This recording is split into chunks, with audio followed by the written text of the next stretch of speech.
much more democratic.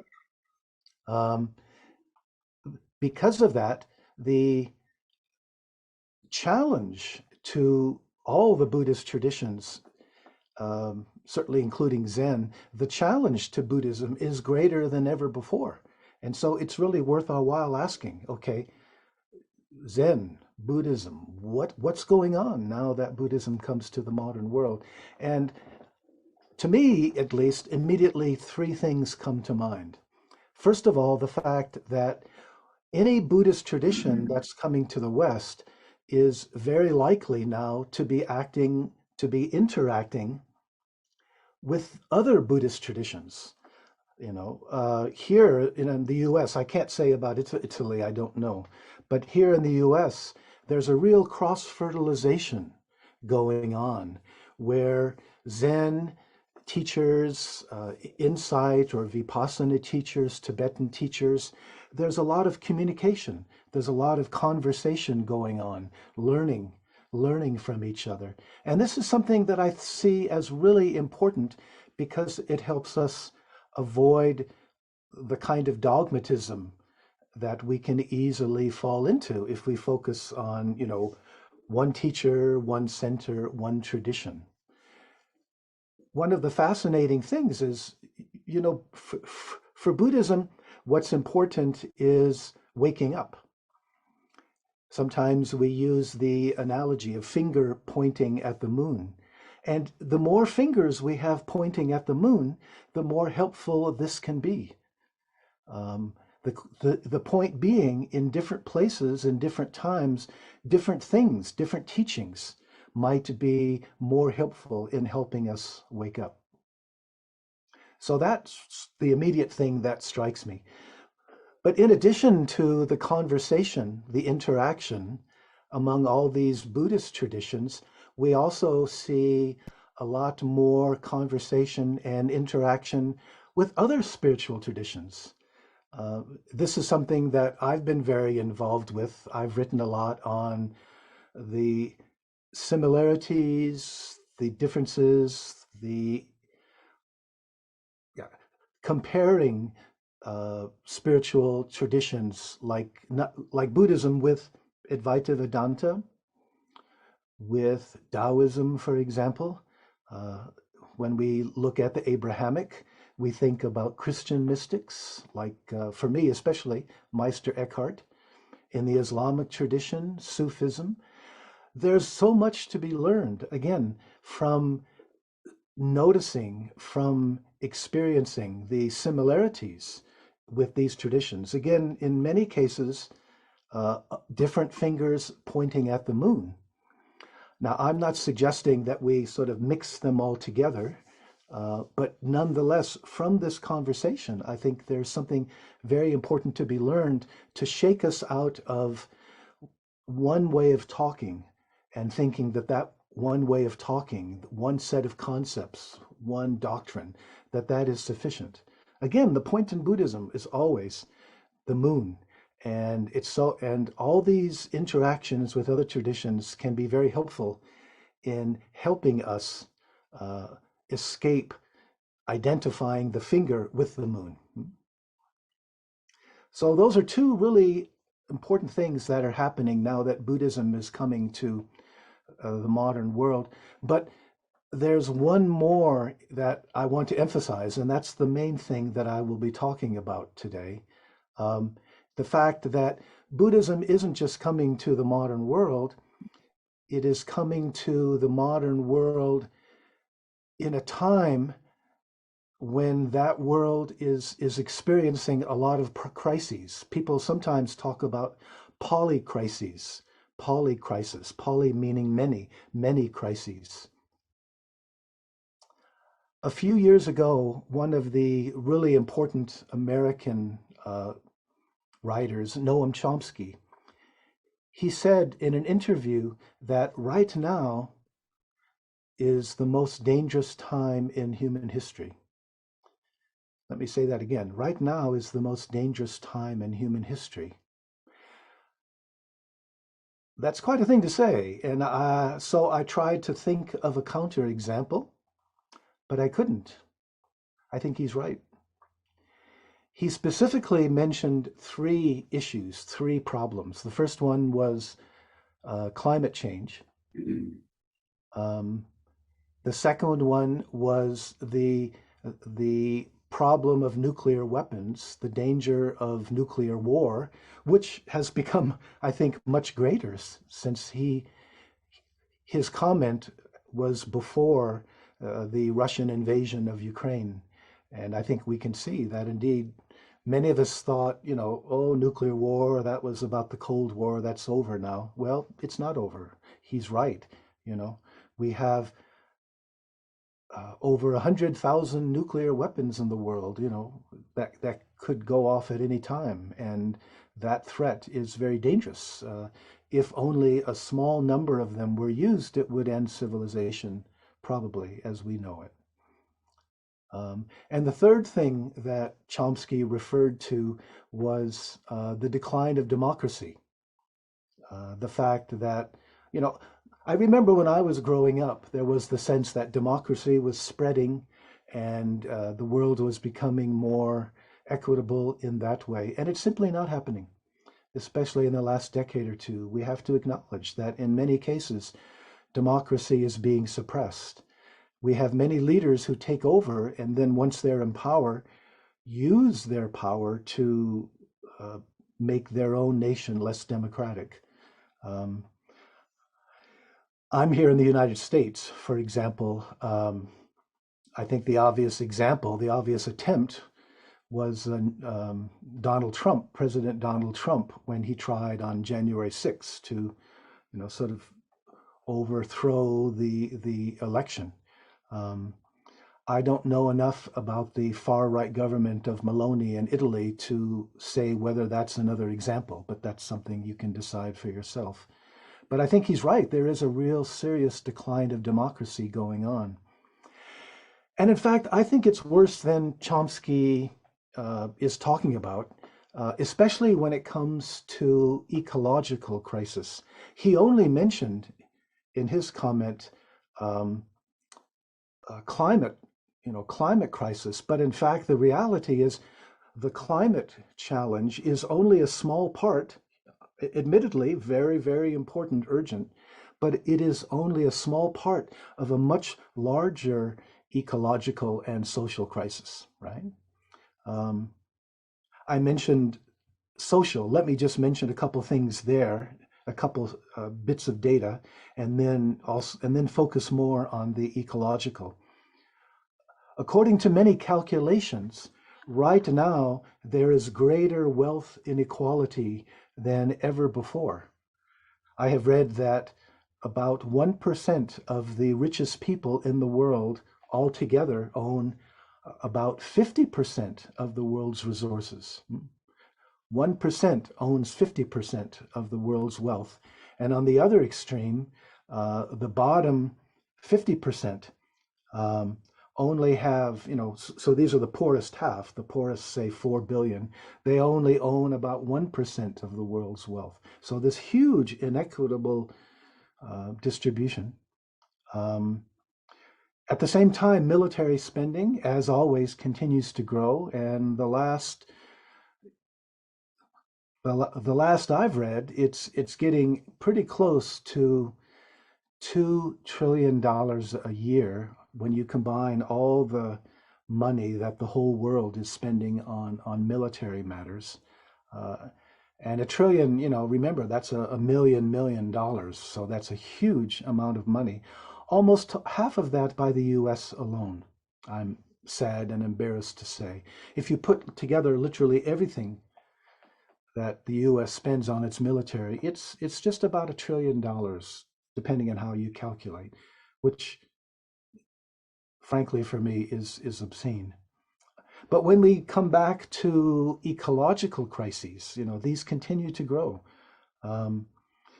In the oceans, there are lots of dead spots where there's almost no life because the rivers dump toxins, poisons, and such into the oceans so that the fish and other animals, sea animals, can't live there. I believe now there are over 500, and they're growing, and their total size is something larger than Europe. At the same time, there's deforestation, 250 trees, 250 trees being cut down per second. This goes along with the desertification, the fact that ground is losing its topsoil. Approximately 5 tons of topsoil lost per second, primarily by agriculture, and this is leading to desertification. 8 acres approximately of the Earth's land are becoming desert every minute. Think about it. Where does our food come from? What does this mean for our long-term ability to feed ourselves? There's so many other things we can add. Industrial toxins, right?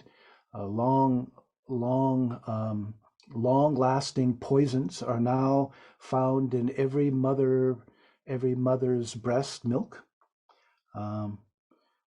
They have been found on top of Mount Everest, in the deepest parts of the ocean, and at the North Pole. Wildlife, when you think about all the animals, they have declined approximately 50% since 1970. In other words, the number of animals now existing on the earth are about half of what there were just 50 or so years ago.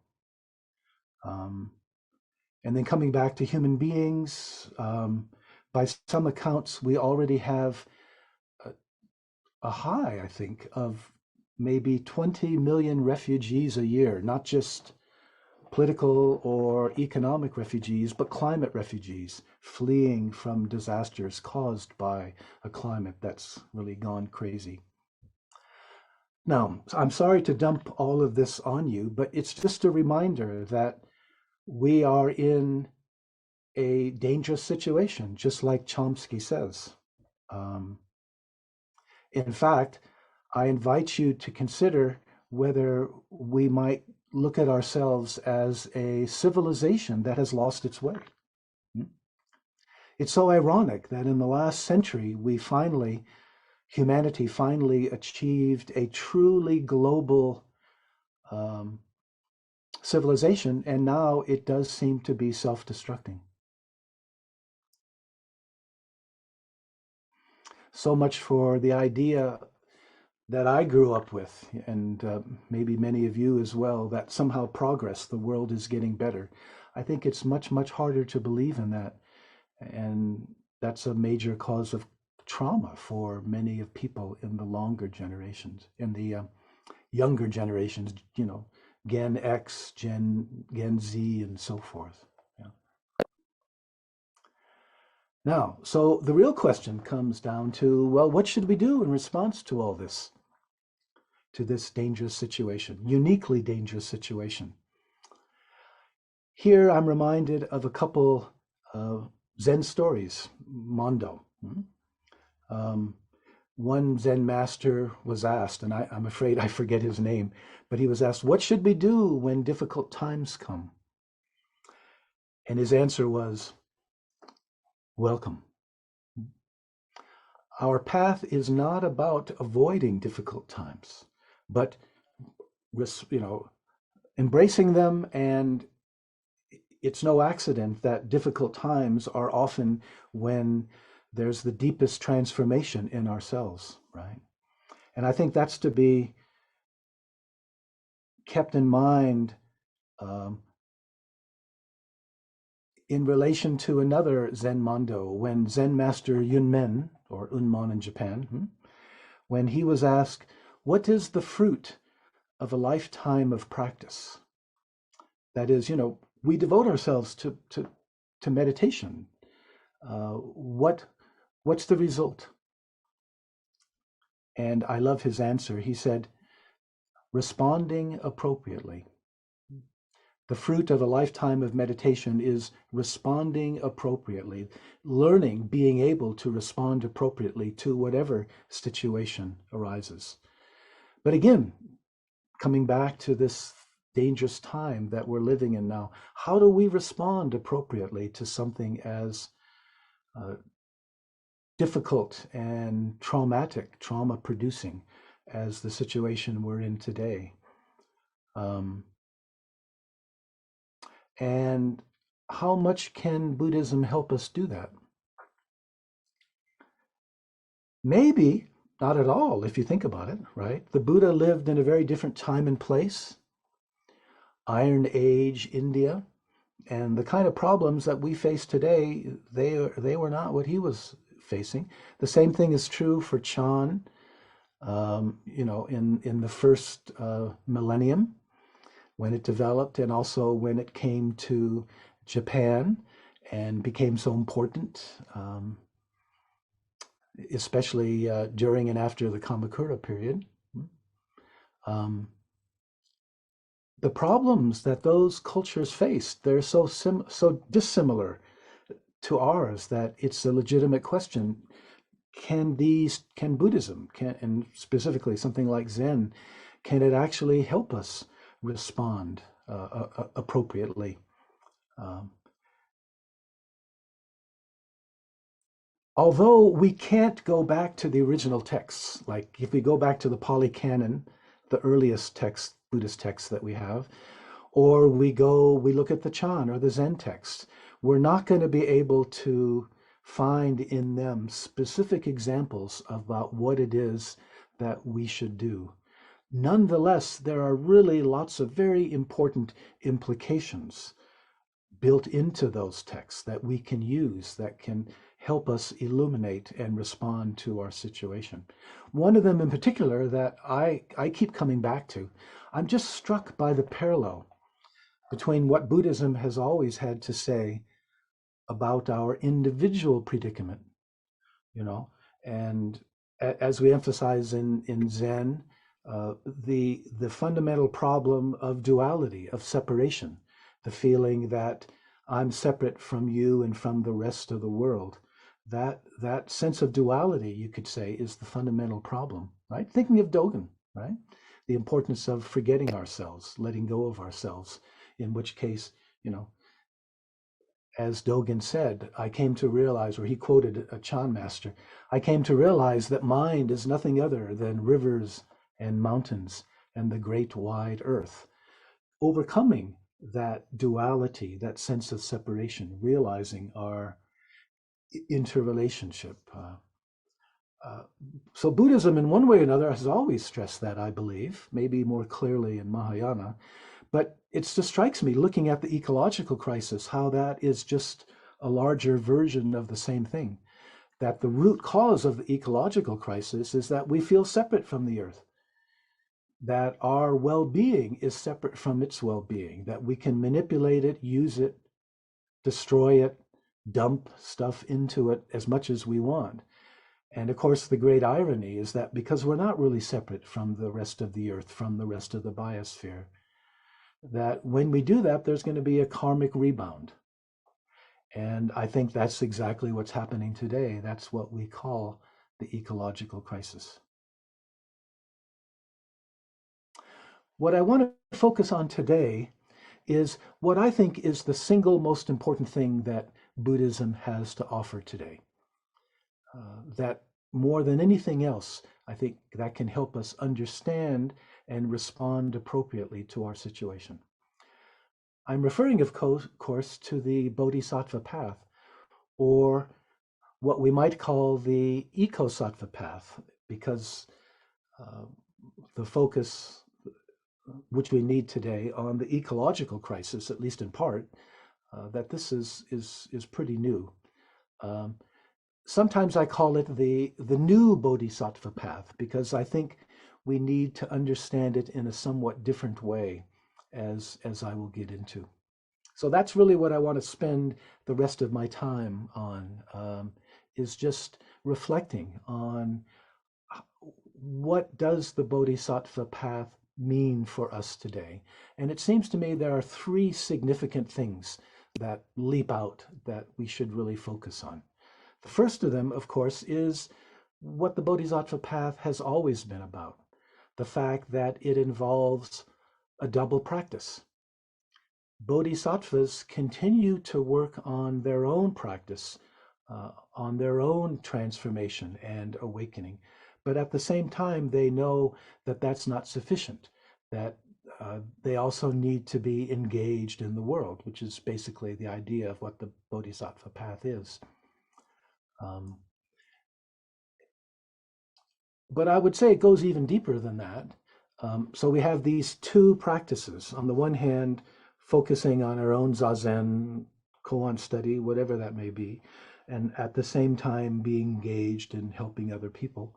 It's not simply that these two paths go well together, but I would say that they actually need each other if either is going to be as successful as we need it to be. These two paths really need each other. So let me say a few words about why I think that's the case. First of all, consider an activist.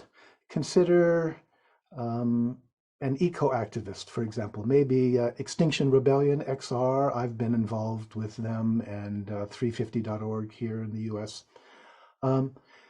That's a rough path. That's tough, right?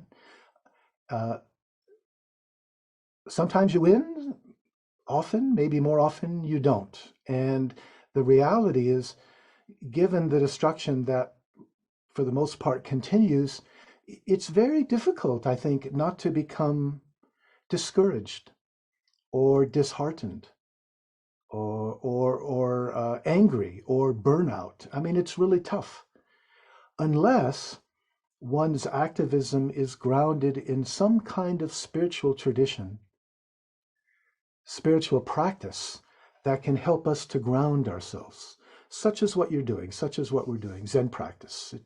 It doesn't have to be Zen, it doesn't have to be Buddhism, but I think there definitely needs to be something that can help to sustain them. And I think without that, it's a very difficult path indeed. So I think that's true. And of course, if you get burned out, then obviously that's really going to reduce or much weaken what you are able to contribute. So that's why I think the activists can benefit from something like Buddhism. But I think it also works on the other side too, which is maybe not so obvious, right?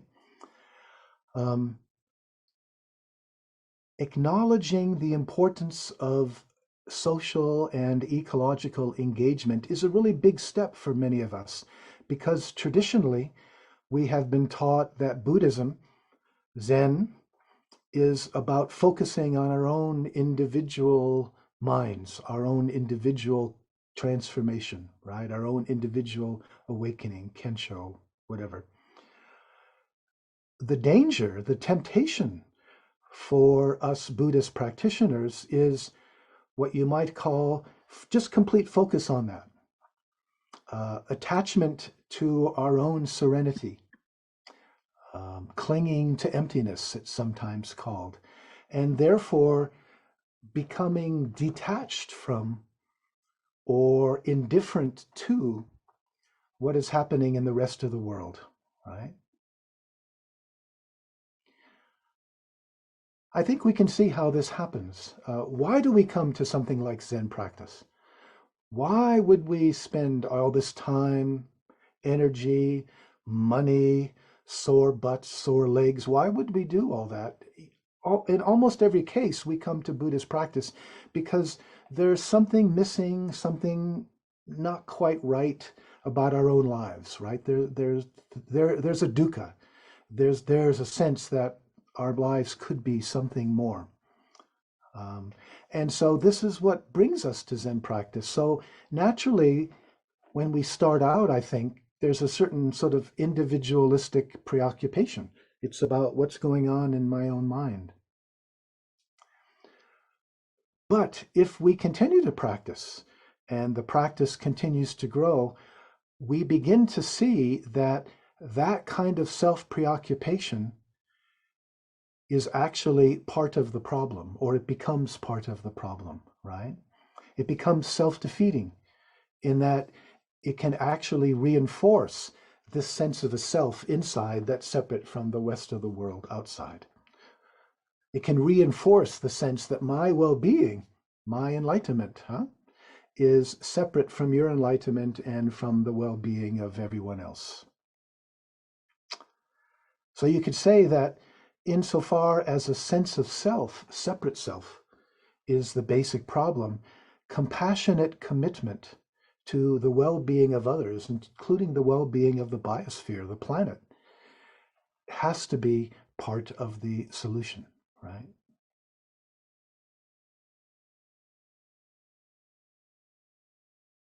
I'm reminded of an Aboriginal elder. So this was somebody, a member of an indigenous tradition, who said, if you have come to liberate me, turn around and go back home. But if you can see that your liberation and my liberation are bound up together, then let's see what we can do together, right? Liberation, double meaning there, right? We know in Zen, we're looking for liberation, but we're also, in this sense, the concern for social liberation, political, economic, ecological, right? Reinforcing the idea that we're not being urged to help other people or the biosphere simply as an act of sacrifice or selflessness, but because our own well-being is intimately bound up with what is happening in the rest of the world. There's a wonderful quotation from the Czech writer Franz Kafka that I find very moving. He said, he wrote in a letter, "You can hold back from the sufferings of the world. That is something you can do. You are free to do that. But perhaps this very holding back is the one suffering you could have avoided."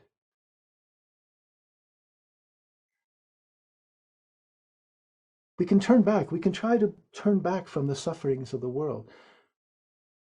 But in reality, that becomes a suffering for us that we could have avoided. Why? Because that attitude reinforces the fundamental problem of separation, of duality. The fundamental problem that the belief that my suffering and the alleviation of my suffering is going to be separate from the alleviation of yours.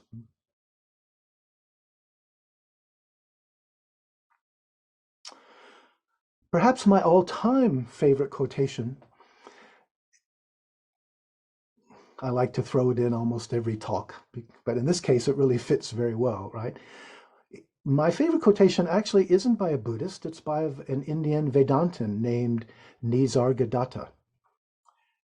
And what he had to say sort of summarizes our path better than anything else I've ever read. This is what he said. When I look inside and see that I am nothing, that is wisdom. When I look outside and see that I am everything, that is love. Between these two, my life flows. Let me say it again. When I look inside and see that I'm nothing, that's wisdom. When I look outside and see that I'm everything, that's love. Between these two, my life flows back and forth, right? I just love the way this brings together the two pillars of the Buddhist Zen path, right? Wisdom and compassion. And he really shows how they're ultimately indistinguishable or can't be separated, right? I mean, love isn't a feeling. Love is the way of being, the way of relating to other people, the way of living in the world that naturally follows when we realize that we're not separate from it. We want to, love is the expression, you could say, of that realization. Now notice this is this is kind of challenging a certain kind of myth, a Buddhist myth, spiritual myth, that, you know, certainly I've had it at sometimes. The idea, well, think of the famous story of the Tibetan teacher Milarepa, the great, one of the great figures in that tradition. According to Tibetan Buddhism, Milarepa spent many, many years kind of walled up in a cave, um, where he actually sort of, his skin turned green because he ate nettles and so forth. But the basic idea is that Milarepa is somebody who, because he was so focused on practice, he sort of went all the way to Buddhahood in one lifetime. That's the Tibetan Buddhist claim.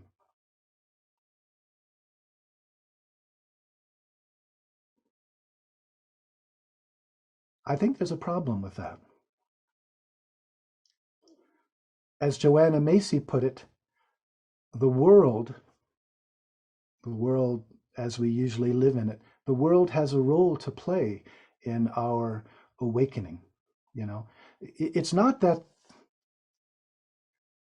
it's easy to have the idea that the bodhisattva has attained a certain level of awakening, and then out of kind of just compassion for the rest of ours, for the rest of us helps. But more intimately than that, it's the engagement, it's the bodhisattva's engagement with being a bodhisattva, being compassionate, helping others. That process, who is the one who benefits most from that? It's the bodhisattva herself, because that's how the transformation becomes deepened. What do I mean by that? I remember when I started my Zen practice in Hawaii. I have to say, a pretty nice place to practice. Maui Zendo, Robert Aiken, and then later in Japan. But I remember, so we had the Maui Zendo, and it was, it certainly wasn't a Japanese monastery. It was basically very informal, full of hippies like me. Um, but we practiced hard. We were serious, and things happened. You know, there were kensho, there were openings.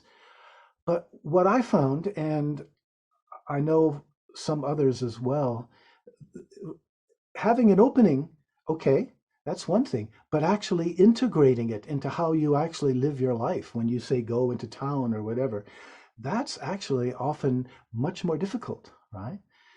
Because we have these deep rooted habits and they don't just disappear, our self centered, self preoccupied habits.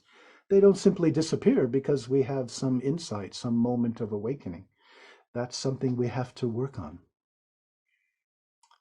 We have to integrate what we realize. And in a way, that's what the Bodhisattva is doing, right? By getting out there, by transforming the residual old self preoccupation, actually creating new habits, new ways of being in the world that emphasize helping others. One of the important American teachers, I don't know if you've heard of him, Ram Dass, he liked to say to his students, so you think you're enlightened, huh? Well, go spend the holidays with your family. What happens? You go back, maybe spend the Christmas holidays or the summer holidays with your family, and you kind of, we all tend to fall back into the old habits, old ways of relating to brothers and sisters and so forth. So that's a kind of a deeper test, right? So the point of this is that engagement with the world's problems, such as I started out talking about, that's not something that we should think of as a distraction from our practice. It's like, oh, leave me alone. My practice is simply zazen. I don't want to have to be bothered by all that. It's really important not to think that way. It's a different kind of practice. It's an essential part of it. So I've been talking about the first important aspect of the Bodhisattva path as I understand it, which is the double practice working on our own personal awakening transformation, but also realizing that that cannot be separated from the larger transformation, right? The larger awakening. My own dukkha, suffering, problems are not separate from those of the larger world. And if we try to, separate ourselves, that actually reinforces the fundamental delusion. So I quoted Ram Dass, an important American teacher who said to his students, "So you think you're enlightened, are you? Do you? Well, go spend the holidays with your family." And I love that because, we go back, maybe we live in a Zen center and may go back and visit our families. And of course, the tendency is to fall back into the old interpersonal dynamics that existed before. Problems with siblings, maybe with parents and so forth.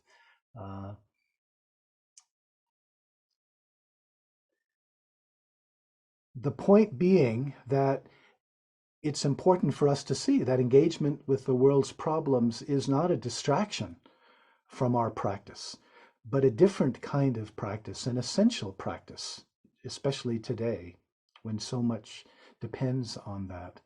And that, to say this again, because I think it's so important, the person who benefits most from the activity of a bodhisattva is the bodhisattva herself or himself, right? An American academic and teacher, Robert Thurman, liked to say, "Oh, people are always talking about practice, practice, practice. What I want to know is, when is the performance?" So he's making fun. It's a kind of a pun in English, the idea of practice. We're practicing in order to do something, like actors practicing for a play.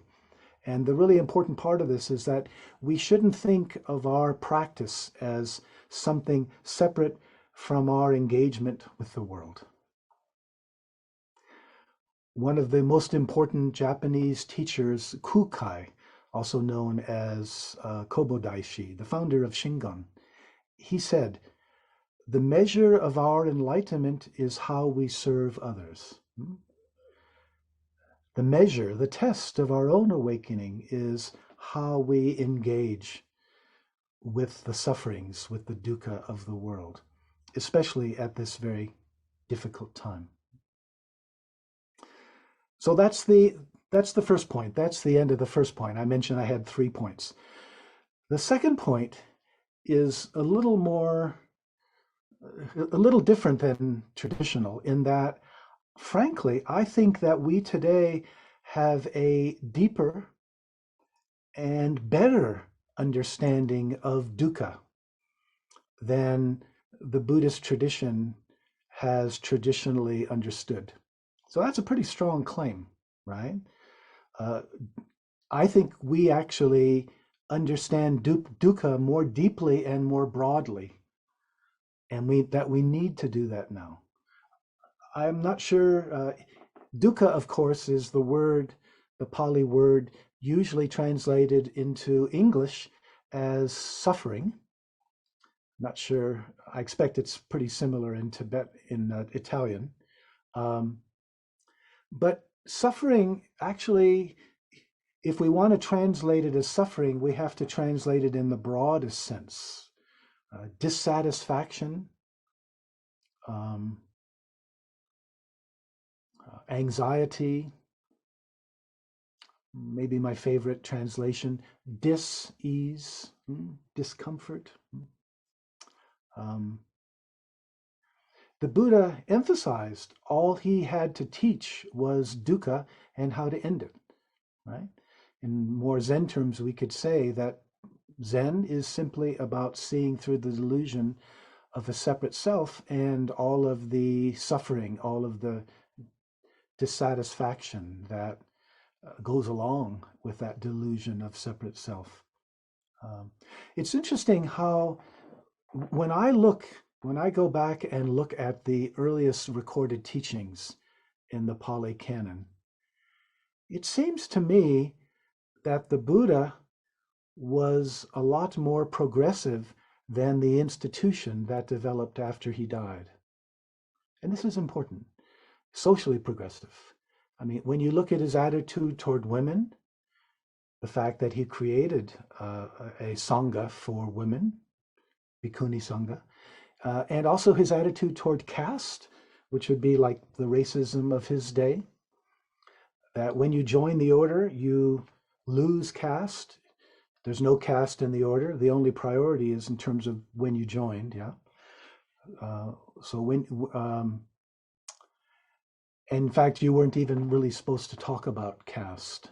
So there's something very progressive there. But unfortunately, after the Buddha died, patriarchy reasserted itself, and to the point where basically just about every Asian Buddhist society, every Asian society that is Buddhist and every Asian Buddhism is pretty patriarchal.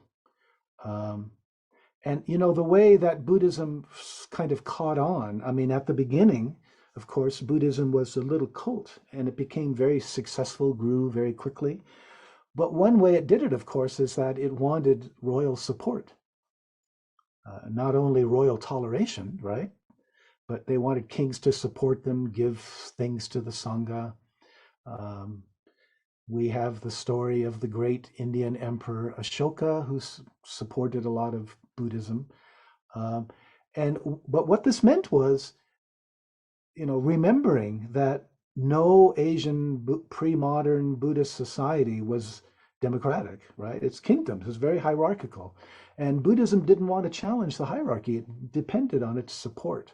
So what Buddhism ended up emphasizing is individual dukkha, right? The dukkha and also individual karma.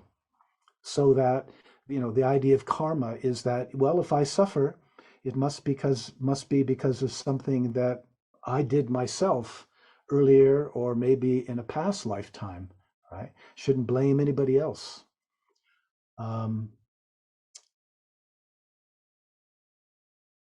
Which I think is a really incomplete teaching, right? I mean, think about Nazi Europe, Nazi Germany, right? I actually did hear a Buddhist teacher once say out loud, oh, think of all those Jews in Nazi Germany, what terrible karma they must have had to be born in that place and that time. And I remember thinking to myself, this is no good, folks. This is intolerable. This is blaming the victim. To say, well, they were born there, as it were, to be killed because of some of their past. No, that's no good anymore. We have to go beyond that now. We understand today, maybe more, how historical forces, people can become trapped in them, right? And your suffering isn't necessarily your own fault from your own karma. It can just be being in the wrong place at the wrong time. So what this means, I think, is, or one way to express this problem, let me put it that way. Buddhism from the beginning, Buddhism doesn't really talk about evil in, say, a Christian sense, but what it talks about is the three poisons: greed, ill will, and delusion. And the idea is that when what we do is motivated by any of these or three poisons, or sometimes they interact, right?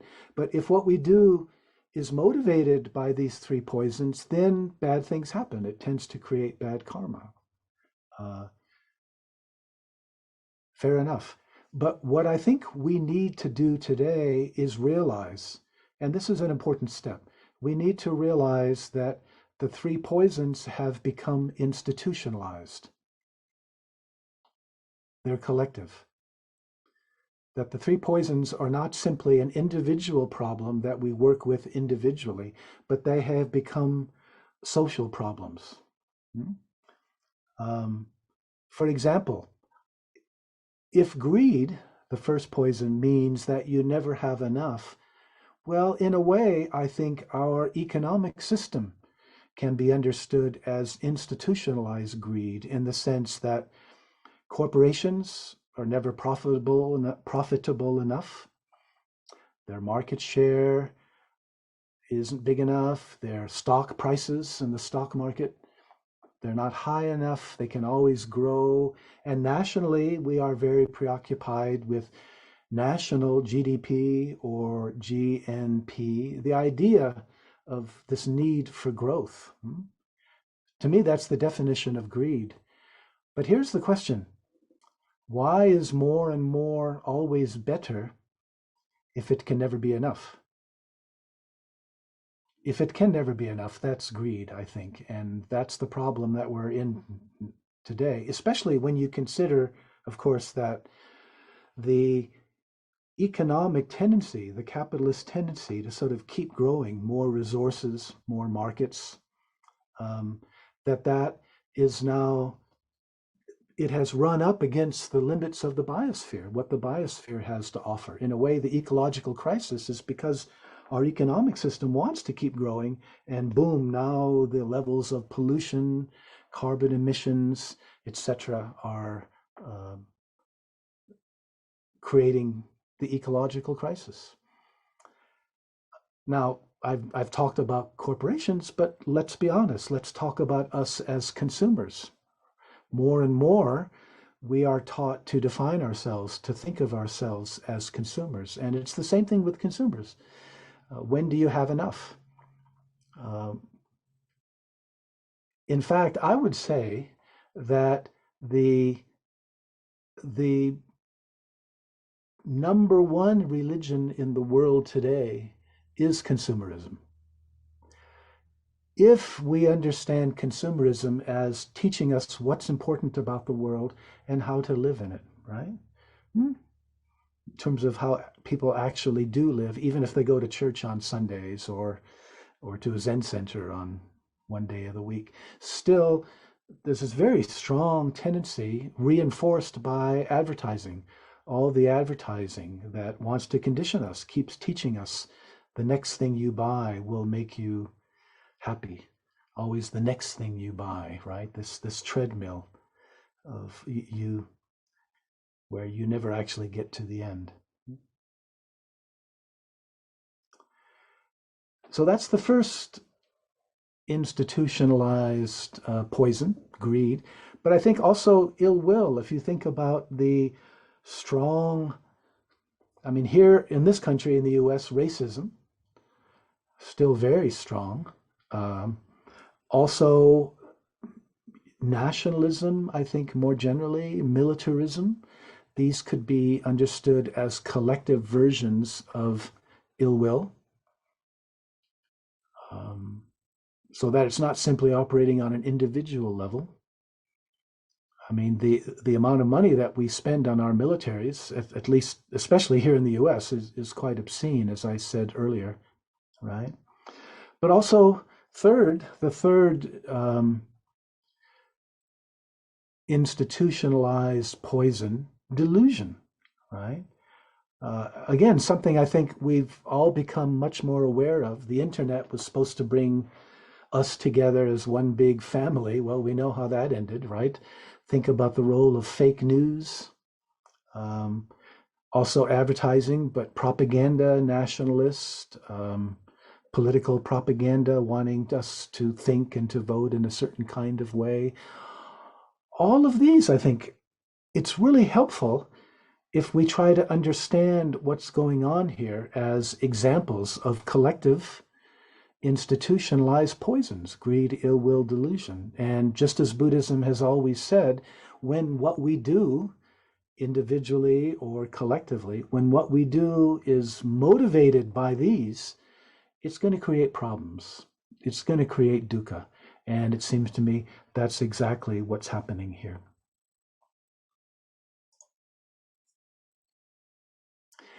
Here in the US, I think there has been a significant change in the last generation or so, in that it's more generally accepted that Buddhists would be involved socially, right? The importance of helping other people. To use the example of a river, people floating by in a river. I think that we socially engaged Buddhists in the US have become better at pulling drowning people out of the river. We have things like prison dharma, places, help homeless people, hospices. There's more awareness that this can be a part of one's personal practice. At the same time, I'm struck by the limitations of this. It's like we're better at helping individuals, but what about, why is it that there are so many more people in the river? Who or what is pushing them in upstream? And that's where we have to look at the institutions, which, we are hesitant to do.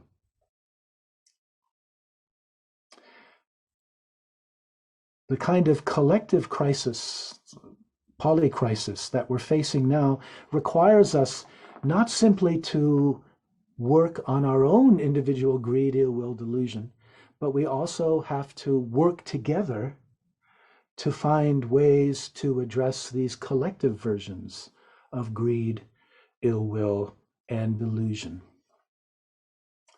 And that's harder, right? I remember something Bill McKibben is a very important eco-activist here in the US, founder of 350.org. He went to Paris for the climate change talks some years ago. And when he was in Paris, somebody asked him, what can I do as an individual, to address climate change? What can I do as an individual? And his answer was, stop being an individual. Stop thinking that you can do it alone. Yes, we know that we need to reduce our own individual carbon footprint. That's important. But somehow the idea that it's all about my own individual consumption, that's all I have to be concerned about. Well, that's a kind of propaganda by the fossil fuel corporations. They want us to think that way. But in fact, the problem is much, much bigger. And I think it's a problem for Buddhism. I can't say about Italian Buddhism, but say American Zen. I think if you think about the three treasures, Buddha, Dharma, Sangha, we have a lot of Buddha, we have a lot of teachers. We have a lot of Dharma, a lot of teachings. Where we tend to be weakest at is Sangha, community, right? I mean, it's so easy. It happens so often. People come together for a sesshin. They meditate facing the wall, whatever. And it's all silent. It's all silent except maybe there's a talk by the teacher. Maybe you have a one-on-one, doksan or sosan with the teacher. But you're not relating to the person next to you, of course. And maybe the only time you're going to exchange a word is maybe over tea at the end.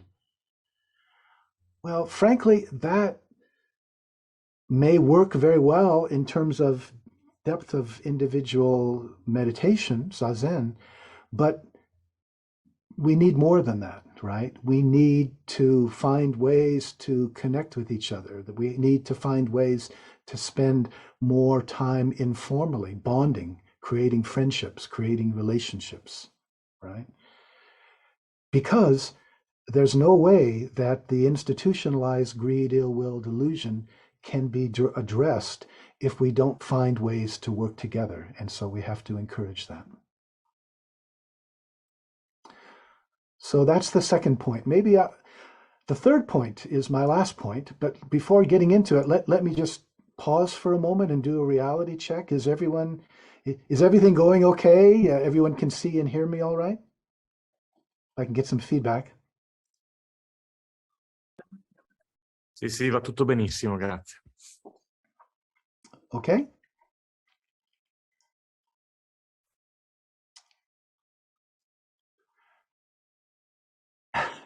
Thank you. So, third and final point. about, again, what's distinctive about the Bodhisattva path today.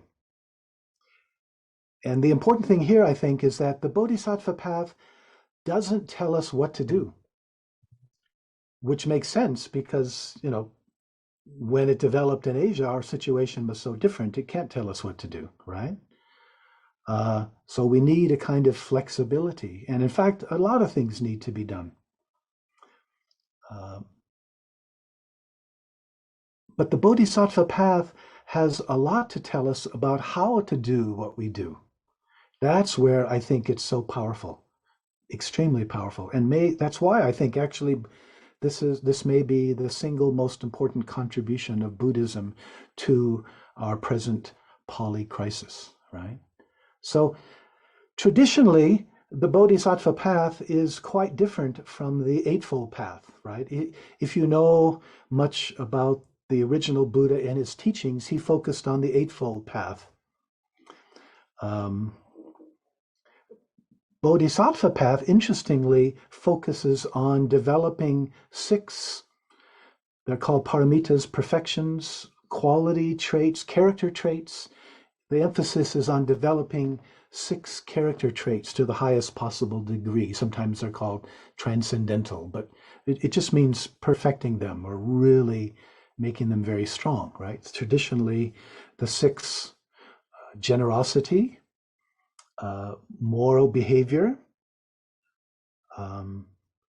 patience, or endurance, determination, persistence, meditation or some kind of mindfulness practice, and finally prajnaparamita or wisdom, so the awakening, the non-dual insight. Those are the 6 characteristics that we are taught to develop on the Bodhisattva path. Nonetheless, none of them, important though they are, none of them gets at what is most distinctive and powerful about the Bodhisattva path, about spiritual activism. And one way I would say that is the Bodhisattva acts without attachment to the results of their action. What the Bodhisattva does, they do it without attachment. If we go back again to the Pali Canon, the Buddha says, one characteristic of an awakened person is that their actions, what they do, is nirasa, which is sometimes translated without expectation, sometimes even without hope, without expectation. And it's interesting, this teaching about non-attachment, it's not just Buddhist by any means. If you're familiar, for example, with the Bhagavad Gita, the single most important sort of Indian spiritual text, it emphasizes karma yoga, karma in the original sense of action. It's basically the path of work, path of engagement. But what it emphasizes, it just says very clearly, your right is to the work, never to the fruits. Karma yoga, you do, you work hard, but you don't have any right to receive the results of that. But we may wonder, well, how does that accord with the incredible challenges that we face today, the importance of doing what we can? Acting without attachment, I think, is easily misunderstood because it can be taken as a kind of casual attitude, especially given that Buddhism emphasizes so much our intentions, our motivations, right? Like the 3 poisons. For Buddhism, intention is the most important thing in creating karma. And so we might think, well, what's important is that my intentions are pure, my intentions are good. It doesn't matter whether I'm successful. It doesn't make any difference what comes out of it as long as my intentions are good. And frankly, I think that's a very dangerous way of understanding the problem here. That kind of casual, almost indifferent approach will never bring about the changes that are necessary because it really misses the point about what non-attachment really means. So I want to spend a little bit of time here at the end of my talk kind of unpacking what I think non-attachment really means here. To begin with, please consider the difference between two foot races, a 100-meter dash and a marathon. With the 100-meter dash, the whole point is to get to the other end as quickly as possible. You have no time to think about anything else, and you don't need to, just go. But you can't run a marathon that way, right? You're going to burn yourself out really quickly. Instead, in order to run a marathon, you've got to pace yourself. You're running in the right direction, but you're not in the same way focused on the finish line. If you run in the right direction, you will get there sooner or later. But instead, it's this emphasis on just this. There's this Japanese term, tada, just this. And you find it in earlier Buddhism too, the tathata, or the Buddha is sometimes called the Tathagata, the one who just comes, the one who just goes, right? What that means is the focus is on right here and now, rather than getting to the end point. One is approaching the goal because one is doing what's necessary to reach that goal, but you don't need to be thinking about it all the time. You need to be focusing on what you're doing right here and now. And of course, that's what our practice has always encouraged us to do, right? Whenever our minds wander, we come back to the right here and now. So again, the first point here is I think the non-attachment is a teaching about, well, yeah, we're doing what's needed, but let's not be distracted from right here and now what needs to be done. But there's a lot more to say. Although a marathon is a pretty long race, sooner or later, if you're running it, even if you're slow, you're going to get to the end. What about a different kind of path? What about a path with no end? You could say a task that is so difficult, I guess it's easy to become somewhat discouraged. For example, the path of saving all sentient beings, saving all living beings, the path of the Bodhisattva. How do we understand that?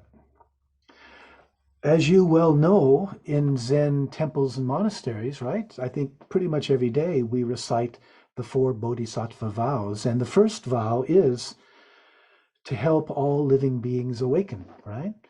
Living beings are numberless. I vow to liberate them all, save them all, which can be understood in different ways. But think about it. There's a paradox there, right? Living beings are numberless, infinite. There's no end to them. And I'm going to help them all?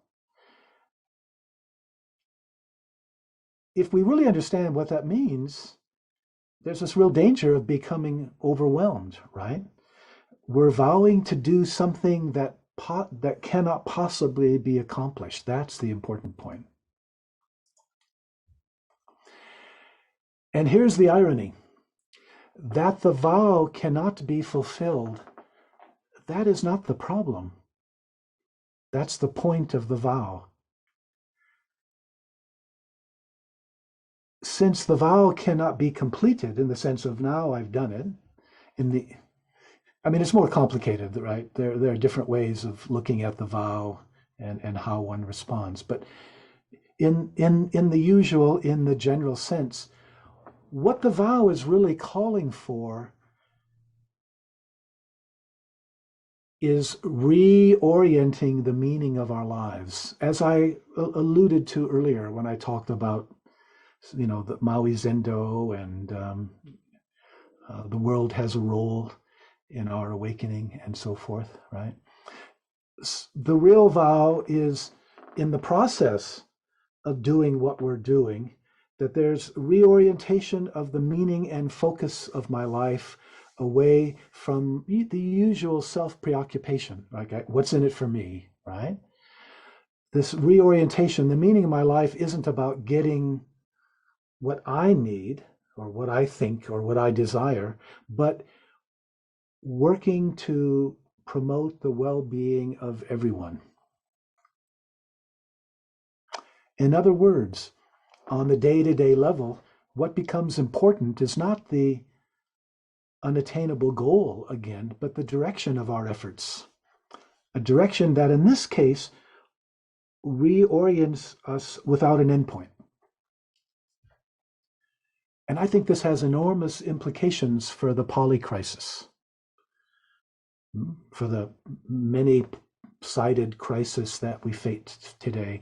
Someone who has taken those vows, the Bodhisattva vows, in a way volunteering for a job, a task, a role that's endless, we're not going to be intimidated by challenges that sometimes appear very difficult, if not hopeless. In other words, what the Bodhisattva vow does is address this attachment to results by encouraging a new way of being in the world, a new basic orientation to our life, right? No matter what happens, we don't get discouraged, or if we are discouraged, we don't stay there very long because we have our practice, right? We dust ourselves off and get on with it. Because this vow goes beyond attachment to any particular success or defeat, right? When our efforts are successful, the idea, oh, I did it, okay. Well, one might need a rest, but the whole point is, well, there's always more, infinite more, that needs to be done. And that's not a problem, that's the joy of it, right?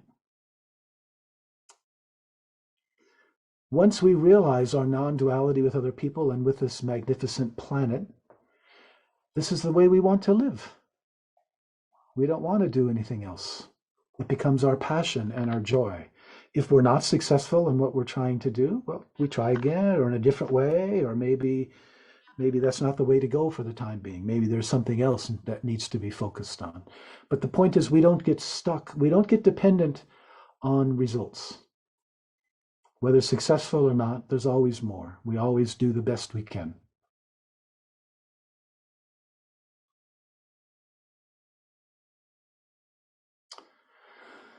But there's a third and a final point that stands out most for me. Again, this in response, right? This issue. What does it mean for a bodhisattva to be non-attached to results? Let's be frank. Our Pali crisis situation, especially the ecological, in many ways, it looks very difficult. I mean, we're doing some good things, especially shifting from fossil fuel energy production to more renewables. A lot's happening there, but frankly, there are also plenty of reasons to be discouraged. And there's the real possibility that our efforts will be in vain. Privately and sometimes in public, climate scientists admit they are pessimistic. We're close to tipping points, or may have even passed them. It is difficult to anticipate how things are going to develop, but it doesn't look good. It doesn't look good. When you get the larger picture of how things are breaking down, it doesn't look good. We just don't know.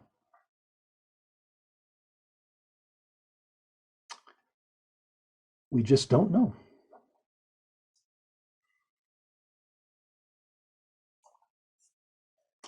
We just don't know.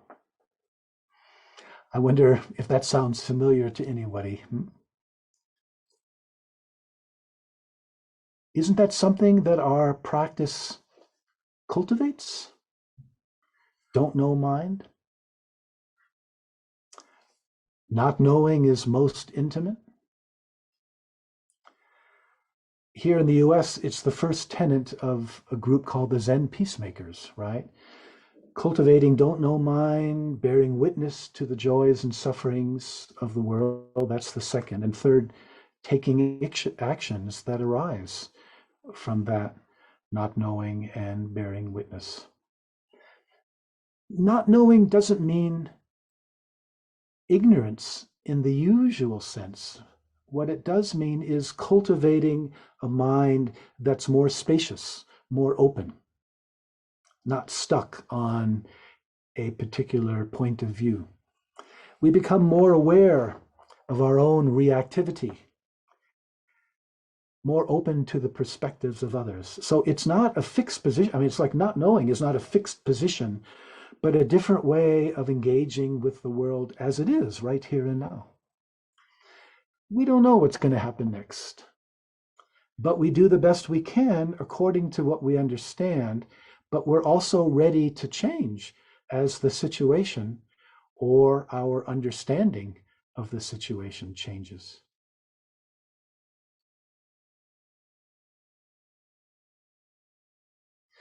There's a wonderful American poet named Wendell Berry.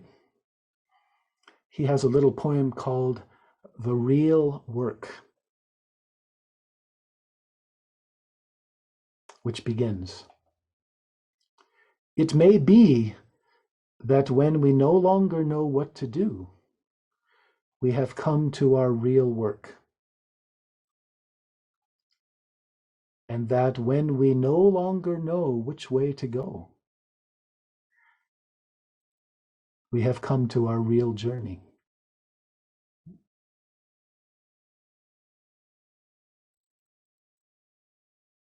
One of my teachers, Robert Aiken in Hawaii, he liked to say that our task as practitioners, right, our task is not to clear up the mystery, but to make the mystery clear. You could say the spiritual path, the path that we're on, it's not about, oh, now I understand everything about how the world works. But opening up, we open up to experience a mysterious and sacred world where everything is changing whether we know it or not. And bodhisattvas, they access that mystery not by grasping it, but by kind of opening up to it, being taken by it. Which is why bodhisattvas end up manifesting something deeper, something greater than their own egos. Something feels like it's flowing through us.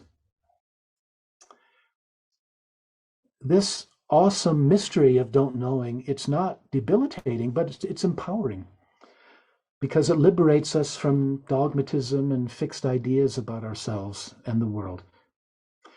We do the best we can in response to the best we know at the moment, although we never know for sure what's happening or what's possible. The fact that we don't know for sure doesn't free us, oh, I can't. No, it just means we do the best we can at the moment. But being open to the realization that, well, guess what? We may need to change that.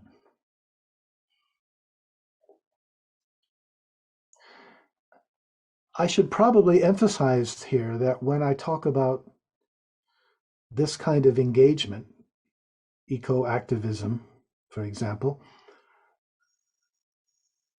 the important point here is not about being, it's not about hope, or for that matter, despair, right? It's something deeper. Hope in the usual sense. Hope, I think, is an example of what you might call dualistic or bipolar thinking, right? And this is a good example of a kind of delusion, one of the forms that our delusion takes, right? By dualistic thinking, two concepts that seem to be two concepts, but they're really two sides of the same thing. Say big, small, pure, impure, right? If you don't understand the meaning of the term big, then you don't really understand the meaning of the term small. It's like they're not really two concepts. They're two sides of the same concept.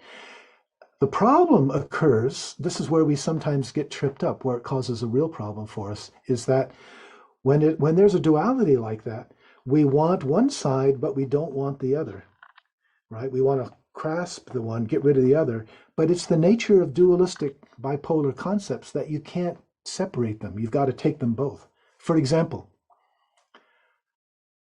if the most important thing for you is to live a pure life, that means you will be preoccupied with impurity. Because what does purity mean? It means not impure. So if you're concerned to be pure, you're also going to be concerned about, you're going to be trapped in this duality of pure, impure, right? Always evaluating every situation. Is this pure? Is this impure? That's why one of the great Chan masters, I don't remember which one, maybe Wang Po, said, true purity is to live beyond the duality of purity and impurity. But my point here is that this also applies to the dangerous duality for us between hope and despair, right? Hope and despair is another example. If what you're doing is motivated by hope, within that hope, there's going to be a shadow, a fear, right? That it won't happen. In other words, hope and despair too feed on each other.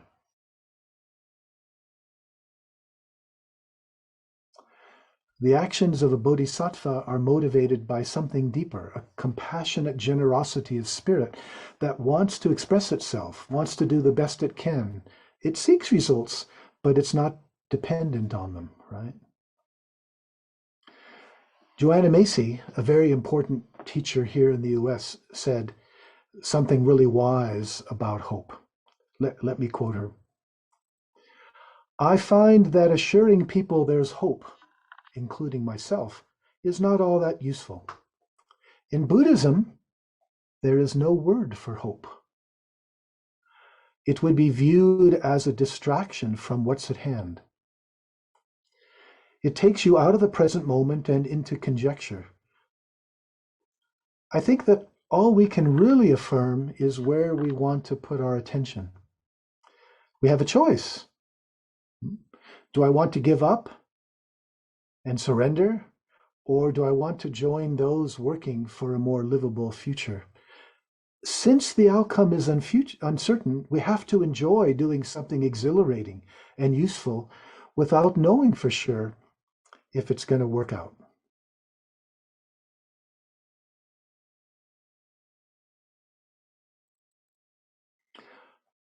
Earlier, I quoted Wendell Berry, the poem, the Real Work.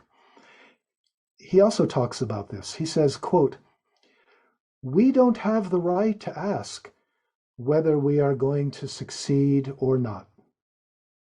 The only question we have the right to ask is, what is the right thing to do?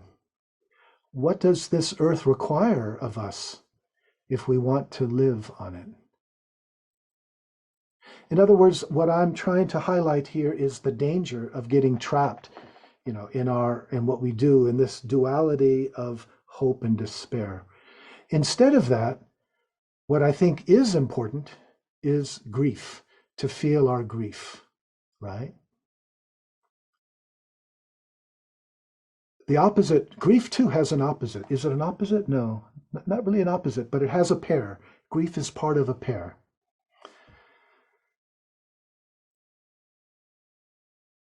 In downtown London, there is a little monument to the victims of 9/11, the attack on the World Trade Center. And the monument, all it says is, grief is the price we pay for love. Grief and love go together. If you really love something, you're going to grieve it when it dies, when it's destroyed. In fact, if we repress our grief, which many of us tend to do, especially because we tend to confuse it with despair, right? But when we repress our grief for right here and now, it's also going to repress our love. There's a lovely little, I don't know what you call it, little blurb I got off Facebook by somebody called Martin Soul Reader. Don't know anything about him, but he put it really well. He said, "The world doesn't want to be saved. It wants to be loved. That's how you save it." It's so important that what we do is motivated not by fear, anger, hatred. It's so important that what we do is motivated by love. And if we're motivated by love, we can do what we can, not knowing how it's going to work out. This points to the deepest meaning, I think, of non-attachment to results, of don't know mind, in this time of world crisis, right? Well, here's the point. Our task is to do the very best we can, not knowing if anything we do is going to make any difference whatsoever. Let me say that again. Our job, our task is to do the best we can, not knowing if that's going to make any difference whatsoever. Ecologically, have we already passed tipping points and our efforts, civilization as we know it, is doomed? We don't know. And in a way, it doesn't matter. That's okay. Of course, and here's the important thing, there is intention in the sense where we try to be strategic. We try to think as clearly as we can about what might make a difference, what might bear fruit. But ultimately, what we do in this time for others, for the earth, what we do is our gift to the earth. It is our gift to the earth free. And you know, anytime you give a gift because you expect something in return, guess what? That's not really a gift, is it? It's important our efforts are a free gift. We don't know, in some sense, we can't know if what we do is important, but we do know that it's important for us to do it, to do the best we can.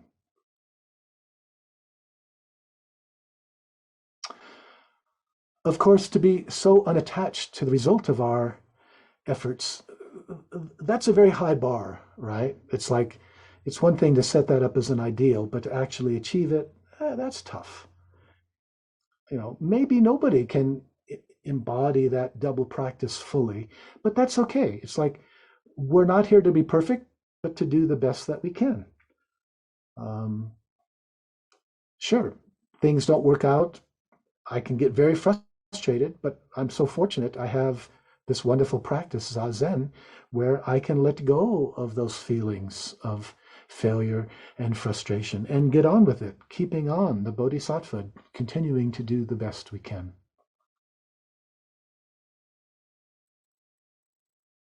And frankly, I wonder if right now, given this larger situation, if the earth is calling on all of us, on everyone, to be a bodhisattva, whether they know it or not.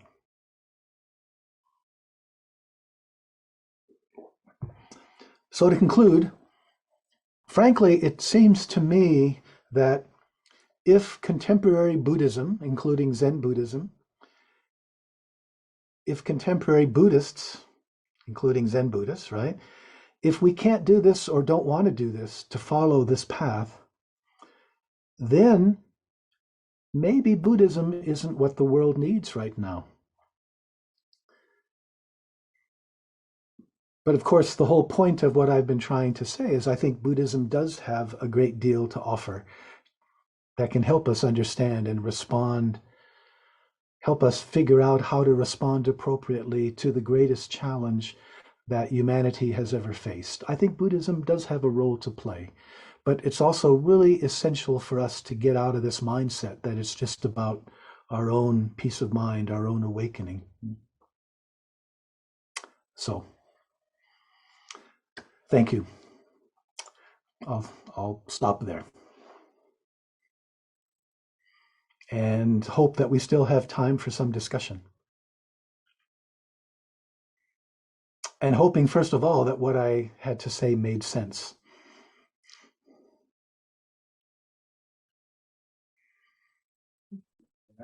Grazie di cuore, David. È stato veramente un insegnamento denso di tanti significati e senza risultato. E volevo condividere con te tutta la nostra sala. Ora riesco a vederla. Qui ci sono domande.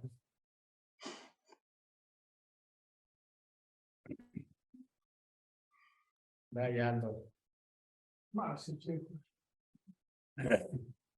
io non ho una domanda, ma ho un commento.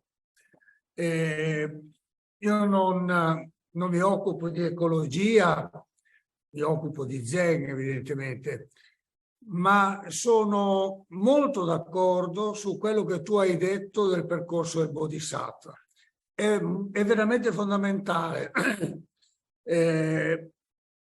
Ed l'hai detto in modo molto chiaro. Io domani devo fare una conferenza qua e parlerò della stessa cosa in fondo, e sono contento di averti sentito, perché così ho anche altro materiale da presentare. Su quello sono molto d'accordo, perché secondo me quello è il punto fondamentale di quello che lo Zen può offrire alla società moderna oggi.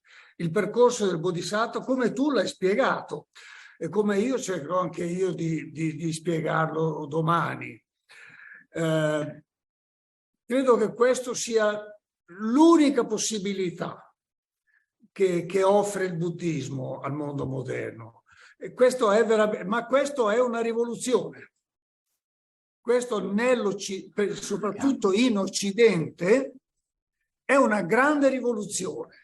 È una rivoluzione, come dire, veramente copernicana, perché la nostra civiltà è basata sull'ottenimento, sul fare per ottenere. E i grandi maestri, Dogen per primo, come tu sai benissimo, no? Si oppone a questo meccanismo perverso e insegna una via, direi, spirituale del non ottenimento. Io domani ne parlerò allo stesso modo, ma introducendo un termine nuovo. Quello che tu hai detto del Bodhisattva è la via. È la via, quello che Dogen chiama il Butsudo, la via del Buddha. È una via che comporta un percorso impegnativo di lavoro, di studio, di pratica, per imparare a essere come è il Bodhisattva, senza attaccamenti, senza guardare il risultato, ma fare il proprio meglio comunque. Ecco, io ti ringrazio molto, perché ho seguito con molto interesse questo. E io credo anche un'altra cosa, scusa se parlo a lungo, ho qualche perplessità sul fatto di concepire il buddismo come una cura per qualcosa, una cura per i mali del mondo. Io su questo ho qualche perplessità. Quello che io invece concepisco è che il buddismo ci insegna a essere persone diverse. E questo cambierà il mondo. E questo è il punto fondamentale. Se ciascuno di noi sarà cambiato e imparerà dal percorso della via del Bodhisattva, il mondo cambierà. Grazie. Grazie.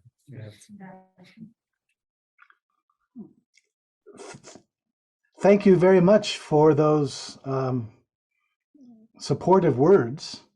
I'm pleased to hear that you found what I had to say resonates in this way for you. And I also agree with your last comment about, Buddhism. I mean, Buddhism, the way it's developed as a tradition, it does focus on, you can say it different ways, but about our own transformation. And that's the history of the tradition, including Zen. My concern is that so often I think that's misunderstood as sort of the end. It's simply, my own awakening, my own transformation. And so what I've tried to do is to sort of look how, if we really understand Buddhism, how we can extend it and become motivated to, out of the Bodhisattva path, how we can become motivated to take it to a further step, without denying, of course, that the fundamental thing going on, when we're meditating, is transforming ourselves. So I guess what I'm really saying is, wonderful as the Buddhist tradition has been and continues to be, we all have to reflect and ask ourselves how we individually and as a movement respond to this larger ecological crisis. And so I tried to pick out some of the resources within the tradition that I think can help us do that. Yeah. There's also the problem on the other side. I mean, I know activists, I know ecological activists who aren't interested in something like Buddhism because they say that Buddhists are only interested in themselves, only interested in their own life and their own minds, what's going on there. And, sometimes they have a point. So it's the ecological and all the other aspects of the Pali crisis are a challenge to us as a tradition. How are we going to respond appropriately? And I don't think of my talk as a definitive answer to that, but simply as initiating or continuing the discussion, which I think is so essential today. So thank you.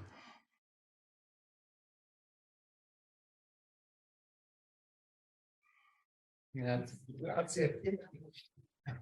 Qualche domanda da fare? Porre? Qualche risposta?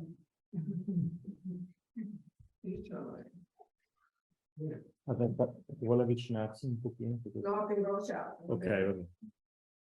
Intanto grazie, mi è piaciuto moltissimo questo discorso e mi sono fatta una domanda. Io non mi riconosco nel buddismo, nel senso che sono una neofita. Mi sono chiesta se invece da ricercatrice spirituale, quale sono da tutta la vita, magari sono buddista senza saperlo, no? Nel senso che trovo nelle sue parole una grandissima anche affinità su messaggi spirituali, se vogliamo anche cristici, non essendo una cattolica praticante, perché ho abbandonato l'educazione cattolica da praticante ormai da più di 20 anni, e quindi a volte nelle sue parole mi ritrovavo proprio non tanto in una identità buddista, ma in una identità di ricerca spirituale di senso e quindi anche di portare un messaggio nel mondo dove siamo, ecco. Quindi mi piacerebbe cogliere o capire meglio le differenze tra il buddismo e magari so che è una domanda molto ampia, però questo richiamo, no? Mi sembra un richiamo molto spirituale che ovviamente da Bodhisattva o tutti, dovremmo tutti essere bodhisattva o tutti siamo ricercatori spirituali in cammino al di là del riconoscimento, che poi il buddismo mi sembra anche che sia non una religione ma una filosofia o la tecnica dello spirito, non saprei ancora ben definire.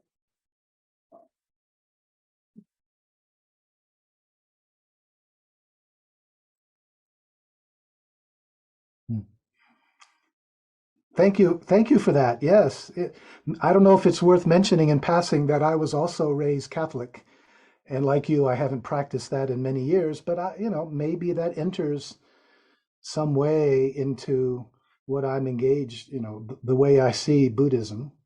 I've been very involved in Buddhist Christian dialogue, and a major part of that is Catholic Buddhist dialogue. One thing I realized that I didn't have an opportunity to say, maybe I can add it now.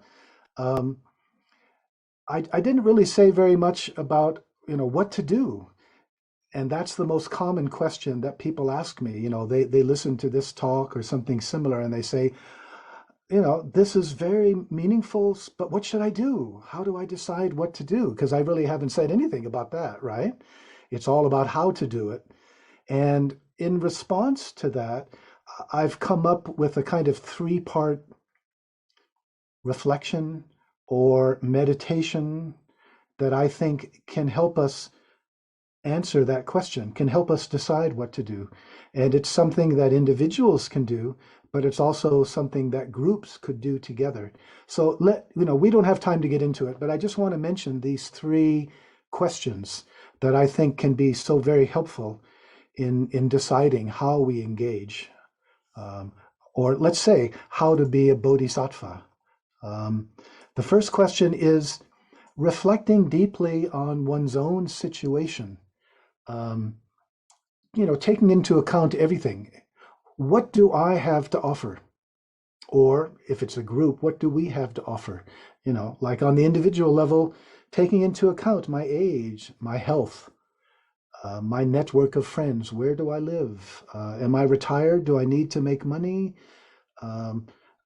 What are my responsibilities? Do I have a lot of responsibilities to family or such? Just taking all of that into account. How much free time do I have? So that we have a baseline, some idea of what we bring. That would include one's education, for example, one's skills, one's training. The second question is then moving outside, looking outside and asking, what are the good possibilities available to me or to us given our situation, right? And this may depend, not always, but it may depend on location. For example, here in Colorado, gas fracking is a very important issue. It causes a lot of pollution. So that's something that many of us become very involved with. Just one example. What are the good possibilities for us given what we have to offer? And then thirdly, putting these two reflections, these answers, putting them kind of on a shelf, sort of letting go of them for a minute and really meditating, going deeply within and asking ourselves, what tugs at my heart? Where does my love, how does my bodhisattva energy, how does it want to express itself? In other words, it's not just a rational or logical distinction. It's about something deeper, I think. What do we feel impelled? What really calls to us? Given that there are so many challenges, so many things to do. And of course, if we try to do too much, we will just burn ourselves out. We need to focus on one or a few of them, right? So I think those three together can be extremely helpful. When people ask me for advice, what should I do? Basically, this is what I advise. Please do this three-part meditation, and take some time over it. It's not something to do just in a day, I think. But one could really reflect for a while on each of these. And it can also be a way for groups to form. Like if, for example, a number of you here or in other centers, if you wanted to form a group, this might be a wonderful way for that group to coalesce, to form by reflecting on these different possibilities. Does that make any sense?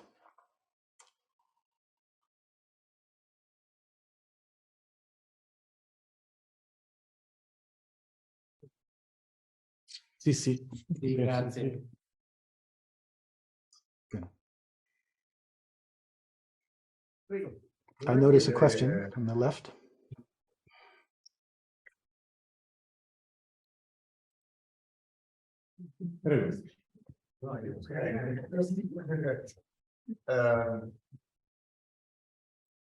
La mia domanda è, visto che molte persone comunque hanno paura del cambiamento, cosa potrebbe essere un antidoto per la paura?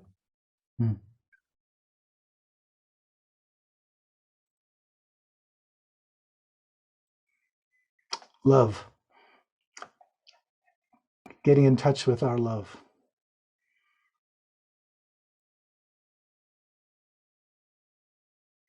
Ultimately, I think love overcomes the fear, especially when we also get in touch with the grief. I mean, you remember I said how grief is the price we pay for love. I think many of us are afraid of grief, partly because we confuse it with despair, which is a head trip about the future, right? Grief is something more bodily, something more here and now. Actually, I think grief, although it's painful, it's a good thing to feel. Grief can cut through so much of the bullshit of our lives. It can really shake us out of the ruts. You know, we're in certain habits, we're stuck in certain familiar patterns. And in the process, the grief there can be something liberating about it. There's a sense in which, you know, I don't want to get completely free of my grief for what's happening. I like that it's a kind of a reminder. It's kind of a teacher to me. A reminder, you know, what's really important. Don't get caught up in the small stuff. What's really important. It really helps me keep focused. So maybe one answer to what you're saying is get in touch with our grief. And it's interesting, it's hard to do it by oneself, I think. I'm actually in the middle of an eco-dharma retreat up at our center in the Rocky Mountains. The people there are now on a 2-day solo. They go in the mountains with sleeping bag and tent, and they're by themselves. And this is after we've had a session where we have shared our grief, shared our fear, shared our anxiety, our anger.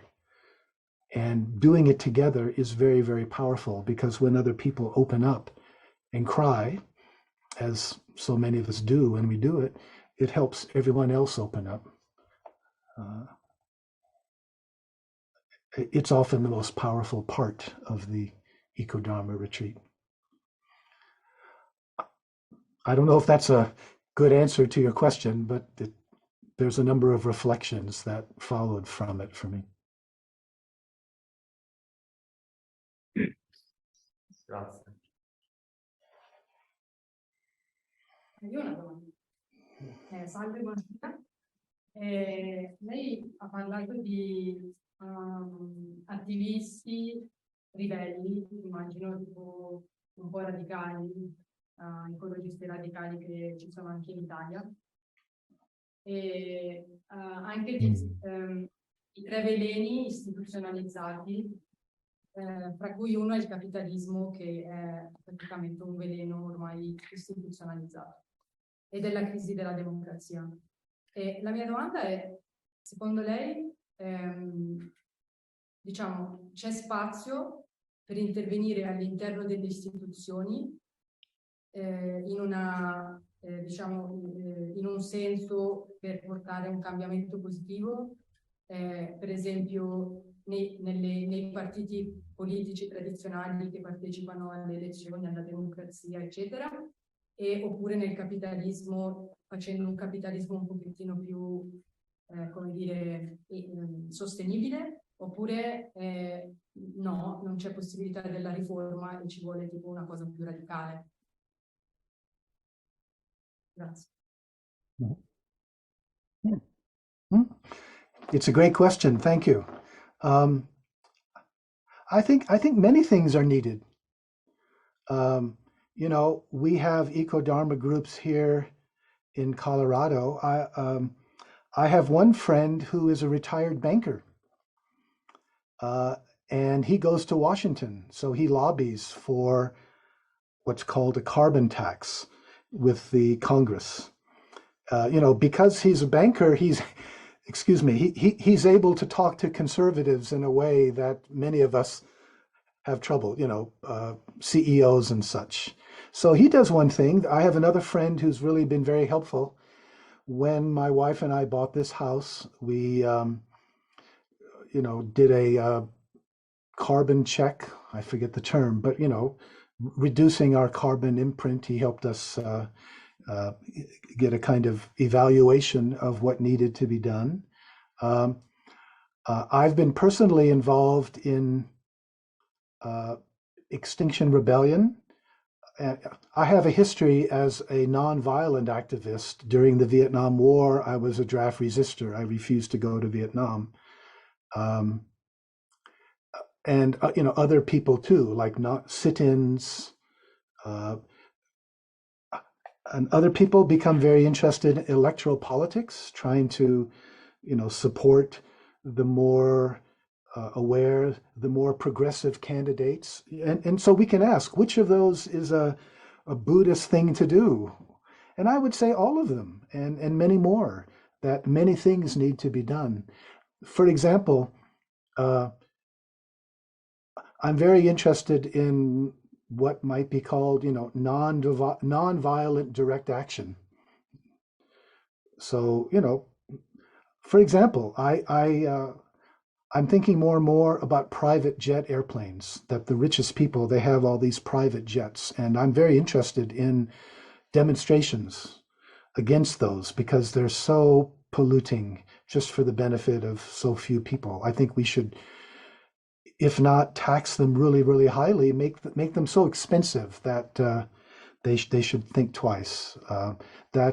That's one example. But at the same time, it seems clear that nonviolent direct action is not going to work by itself unless you're also working inside the parliament or in the Congress. It's like you need people that you're connecting with that are going to support that. So I guess the short-term answer is I think we need a lot of possibilities, especially when we think about capitalism, right? Are we thinking about Marxism, getting rid of capitalism? Well, in some ways, capitalism is very efficient. Do we need a more democratic socialism like in Northern Europe? Do we need to get rid of capitalism altogether or find a way to make it work for everyone, including the earth? You know, these are all important questions, and certainly I don't have the answer to them, and I don't think that the Buddhist tradition does. This is something that we need to work out together.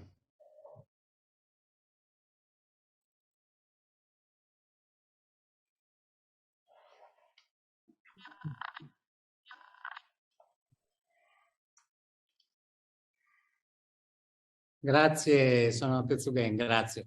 Grazie dell'intervento, di tutto.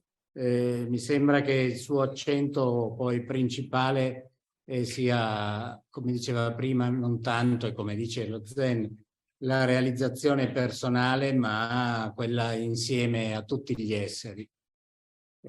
Noi la mattina, anche se recitiamo tutte le mattine i 4 voti del Bodhisattva in maniera tradizionale, il Buddha, il Dharma e il Sangha, In ogni insegnamento per noi c'è il Sangha, il Dharma e il Buddha, perché riteniamo che la comunità sia il Buddha del futuro, no? Quando nascerà Maitreya, sia la comunità. E questa è la nostra pratica. Noi apriamo sempre più centri in Italia, non per contare i numeri, ma per creare comunità, per creare rete, in modo che il Sangha sia sempre più sensibile a tutto quello che è stato detto. Quindi lavorare da soli nello Zazen è assolutamente indispensabile, lavorare col Sangha, nel Sangha, veramente per realizzare non solo l'illuminazione, ma una comunità che sia Buddha. Grazie. Thank you. Maybe I can just mention two more things very briefly. I don't know if you know, but last year I was in Padova and Milano briefly as part of a Buddhist trip, Italian trip. And I don't know if this makes any difference, but next year in July, I'm going to be visiting Northern Italy. I'm invited to a Tibetan center, so maybe there'll be an opportunity to connect again.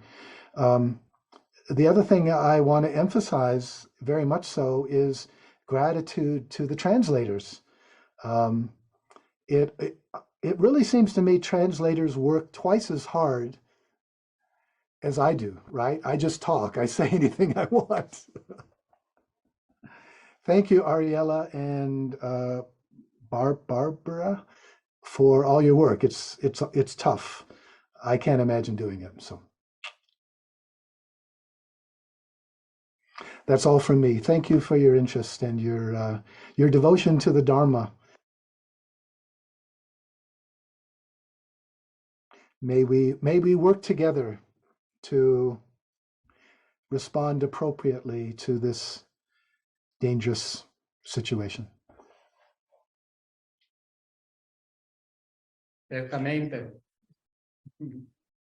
Grazie. Grazie mille. Thank you.